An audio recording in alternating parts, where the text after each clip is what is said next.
Okay, this particular question, this is number 8 on your OT2 practice exam.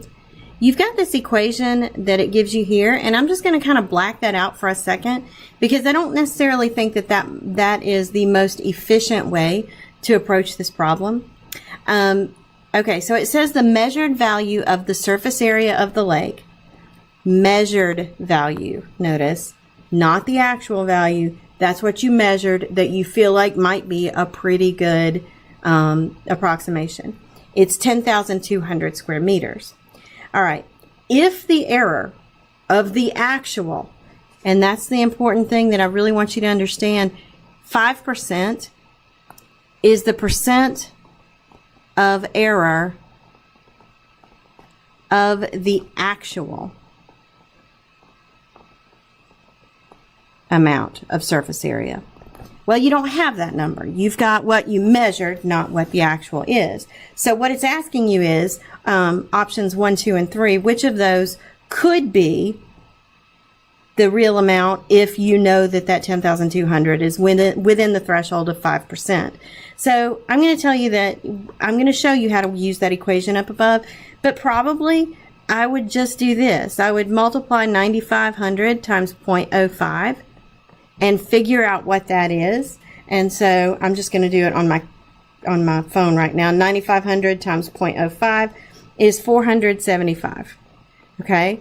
So if it's 9,500, your error for your actual would have to be between 9,500 minus 475, which would be 9,025, and 9,500 plus 475, which would be 9,975. Okay, so the question is 10,200 between 9,025 and 9,975? No, it's not. Okay, so now I'm going to do it again. 10,000 times 0.05 again, because 5% is the only acceptable margin of error, and that's 500. Okay, so if 10,000 is the actual amount, it can be between 9,500, I should say this, or it's not A there, it should be M for measurable amount, the measured amount.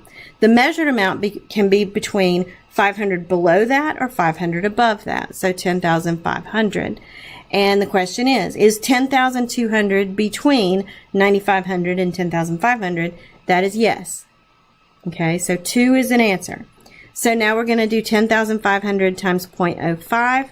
And again, I'm just going to using my phone because it's easier than picking up that calculator, and my computer's being really slow today. So that's 525. So 525 below 10,500 means that the lowest amount would be 9,975. Okay, and 525 plus 10,500 would be 11,025. So the question remains, is 10,200 between those two numbers? Yes, it is. Okay, so 2 and 3 is the answer. We know D is the answer. I'm going to go back quickly. If you're satisfied with that, you can stop this video right now and just move on. But I do want to show you how to solve this absolute value equation, just because it is something that could come up in a different form where you have no ability to kind of attempt to do it a different way. So it tells you that the measured amount is 10,200. That's that amount right there. Okay. The percent of error is 5, and A is what you don't know. So you've got the equation 5 over 100 equals A, it's the absolute value of A minus 10,200 over 10,200. Okay. Very quickly, I want to talk to you about absolute value equations, just to remind you, because I think it's very possible that you might have forgotten. If you have the absolute value of some number is equal to 3, okay? Think about that just a second. Well, definitely the absolute value of 3 could be 3, right? But also the absolute value of -3 could be 3. So absolute value equations always have a positive possibility and a negative possibility. So going back to this equation that we're looking at here, the first thing to do is you have to isolate the absolute value itself. So I'm going to multiply both sides by 10,200. Okay, 10,200 on the left-hand side cancels. I'm going to pull the left-hand side over to the right-hand side just because I like it there better.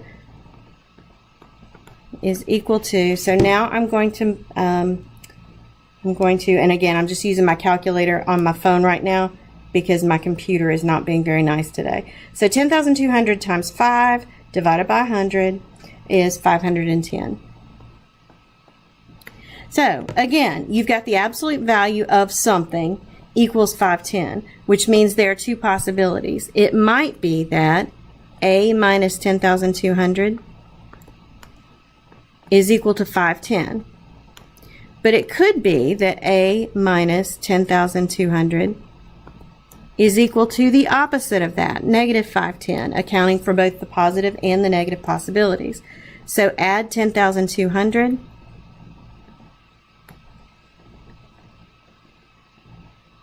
and you get A is equal to 10,710, okay?